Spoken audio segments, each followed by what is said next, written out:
So, you got music coming up? You got music dropping and shit? Tell us about that. Yeah, so, oh shit. All right, so I was dropping music every Friday, doing like a little, cause this is in the, all right, not to get too deep into it. Get deep into it. So I randomly, my cousin's been making music for a little bit. Shout out McFly, but he was making music for a little bit. And so one day I heard he dropped something and I heard it and I was like, oh, this one could really go, you know what I mean? So I listened to it, I heard it, I hit him up and I was like, yo, I want to come by just one day just to mess around because it's dope.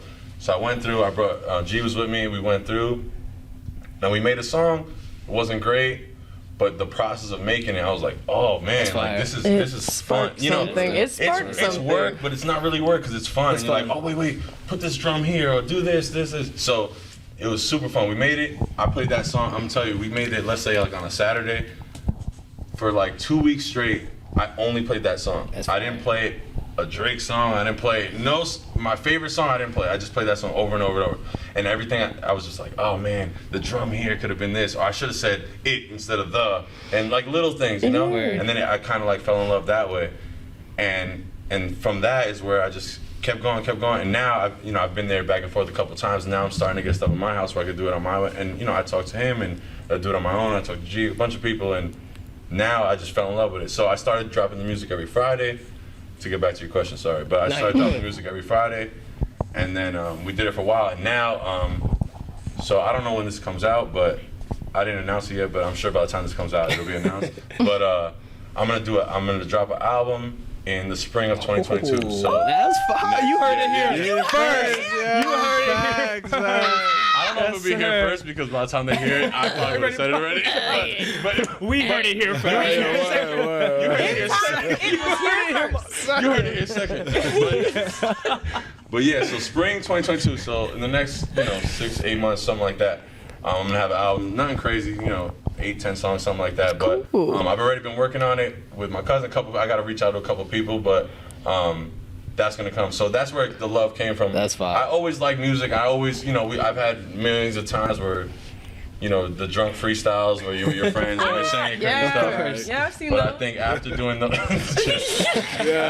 doing that a couple times, like, yo, and then you hear music that's out and you're like, come on, man. Yeah. Come on. Listen, I'm not the best, but I'm listening to this. There's no way. So that's where it came from. So yeah, so that's where I'm at. Where do you see yourself like going? Like, where's the end? Where if everything works out, what happens? So end goal. That's a good question. I don't know about the end goal. I know. So I looked this up. I was looking at this up right around this time where I started doing this with my cousin, and I saw the average rapper in the United States makes $90K, right, a year. Word. Which obviously Drake's driving this number. Drake and Lil Wayne, these guys drive this number crazy, and there's a lot of rappers making no money that are bringing it down. But $90K, that's not solid. That's solid, man.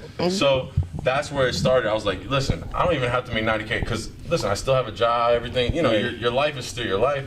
But if on the side I can make, $2K a month on just making music in my basement, having fun, and it's not work. You know what I mean? Exactly. It's just, so you enjoy it too. Yeah, like it's not 100%. just That's probably that's the thing. Like, is it money driven or is it? No, 0% money driven. So that's what I'm saying. That's the biggest thing. It's like just being in my basement and I could just, okay, I like how this sounds. I like, and if I put a drum here, that sounds all right. And if I say this and then, put an echo or like just little effects. Yeah. And that's the part. And then you look at the time and like, damn, 4 hours just passed and I'm on, you know what I mean? So where I see myself, I don't know. But the goal, I don't think the goal as of right now, who knows? I get a couple dollars in my pocket, I might be like, yo, F this, I'm going to Europe. I'm going to Europe. But yeah, the goal is just like I enjoy making the music. So the same way you go on. Actually, I'm gonna take your quote here. But G told me this one day. Listen to this, especially you guys. Everyone here play ball. So if you drive by somebody's house right now, and it's a grown man, not a kid. Like let's say 20, 25 years old. Shooting a hoop in his driveway, right? Mm-hmm. Do you pass him and go, yo, you're never gonna make it to the NBA, stop. I'm gonna do that next time. No, yeah, right. No, you're not looking at this guy saying, bro, what are you even training for? You're never gonna be in the NBA. He's just like, that's his release. He's just like, shoot. Awesome. So, but for some reason in the music industry, it becomes like, you're trying to be a rapper. Exactly. It's like, no, this is my hobby. Just like him shooting around is his hobby. me making music is my hobby. Why does it have to be? You're not Lil Wayne. Or I'm not saying I'm not trying to Lil be Wayne. That's awesome.